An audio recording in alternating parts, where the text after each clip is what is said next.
Selamat siang para pemirsa sekalian, dimanapun Anda berada, semoga Anda dalam keadaan sehat walafiat. Kembali lagi bersama saya di channel Matahari Egideya. Pada kesempatan kali ini saya coba mengkritis kurikulum Merdeka yang baru saja diresmikan secara nasional sebagai kurikulum resmi, kurikulum nasional yang sedang digunakan di beberapa perguruan tinggi dan beberapa sekolah, baik itu di SD, SMP, SMK dan juga di perguruan tinggi sebagian besar di Indonesia. Sebelum kita membahas,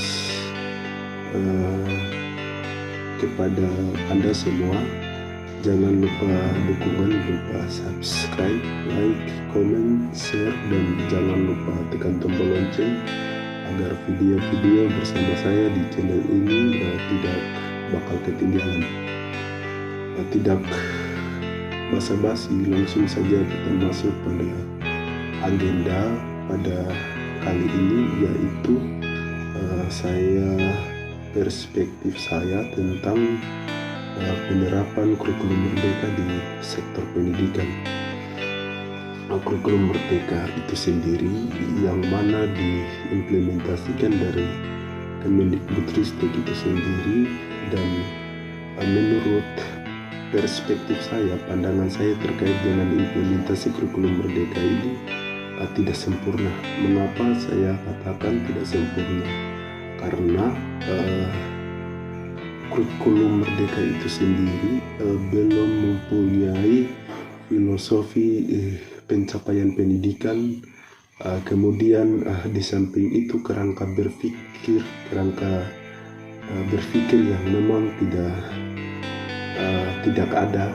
Kemudian capaian pembelajaran yang memang tidak ada. Jadi saya menyampaikan di sini bahwa kurikulum ini bukan untuk tidak digunakan, tetapi bagaimana memperhatikan filosofi capaian pendidikan, kemudian kerangka berpikirnya itu seperti apa. Karena sampai saat ini sudah diimplementasikan kurikulum Merdekanya, tetapi tidak ada filosofi, kerangka berpikir, dan juga capaian lainnya. Oleh karena itu saya mengkritik terhadap kurikulum ini untuk bagaimana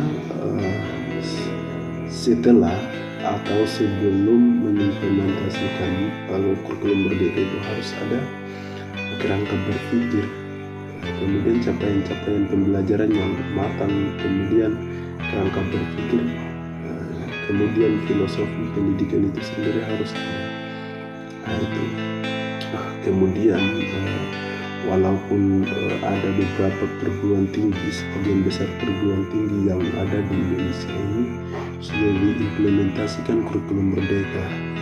Tujuan dari kurikulum Merdeka ini bebas untuk mempelajari sesuatu di luar daripada kampus, kemudian di luar daripada jurusan yang ditempuh, kemudian di luar daripada kampus, di dalam. Itu kemudian pandangan saya di sini, kenapa dari perguruan tinggi yang ada kemudian ada batasan-batasan yang memang dilakukan dari pihak kampus itu sendiri, membatasi kemudian dengan kemampuannya mereka, sehingga ada seseorang, kemudian ada 1-2 orang yang memang untuk memberikan suatu materi yang sudah diteliti oleh para peneliti. Itu kadangkala ada tenaga pendidik yang seringkali dibatasi ruang-ruang mahasiswa itu untuk mempelajari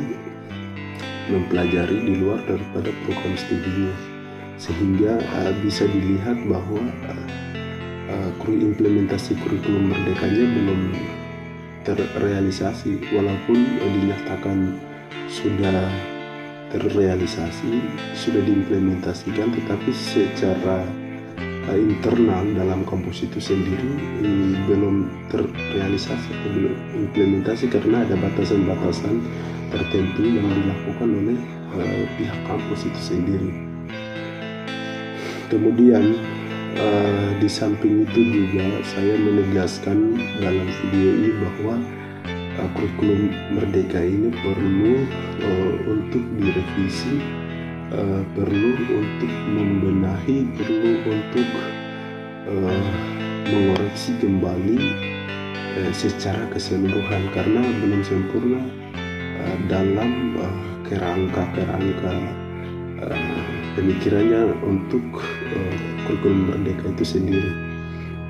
Jadi di sini saya mewakili suara-suara tersembunyi, kemudian suara-suara kritis terhadap perubahan-perubahan yang terjadi di dunia pendidikan itu sendiri, bahwa di sini perspektif saya dan ada beberapa organ, kemudian ada beberapa orang, sebagian besar yang memang sudah yang kritis, tidak terima terkait dengan implementasi kurikulum Merdeka karena dilihat dari kekurangan daripada program itu, kekurangan daripada kurikulum itu, mulai dari pencapaian yang harus dicapai, kemudian kerangka berpikirnya, sudah filosofinya dan lain sebagainya. Oleh karena itu di sini saya menyampaikan mewakili semua teman-teman yang kritis, suara-suara tersembunyi.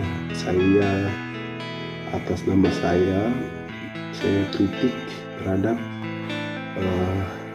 perubahan kurikulum sampai dengan ruang-ruang yang memang dibatasi oleh pihak kampus itu sendiri.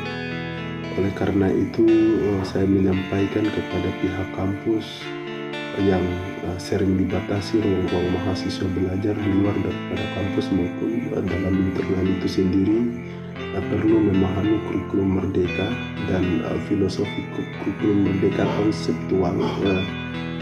konseptual kurikulum Merdeka, kerangka berpikir dalam mengonsep kurikulum ini perlu dipahami dan perlu dipahami kebebasan daripada kurikulum Merdeka ini. Kemudian ini untuk perguruan tinggi yang ada di Indonesia ini. Kemudian saya menyampaikan juga kepada pembuat kurikulum ini bahwa apa yang saya sampaikan melalui video ini menjadi bahan masukan, kritikan, revisi kembali kurikulum yang nantinya diimplementasikan itu sesuai, kemudian mempunyai filosofi, kerangka berpikir dan capaian-capaian pembelajaran. Mungkin itu saja, sampai jumpa, kita akan jumpa di video berikutnya. Terima kasih, selamat siang.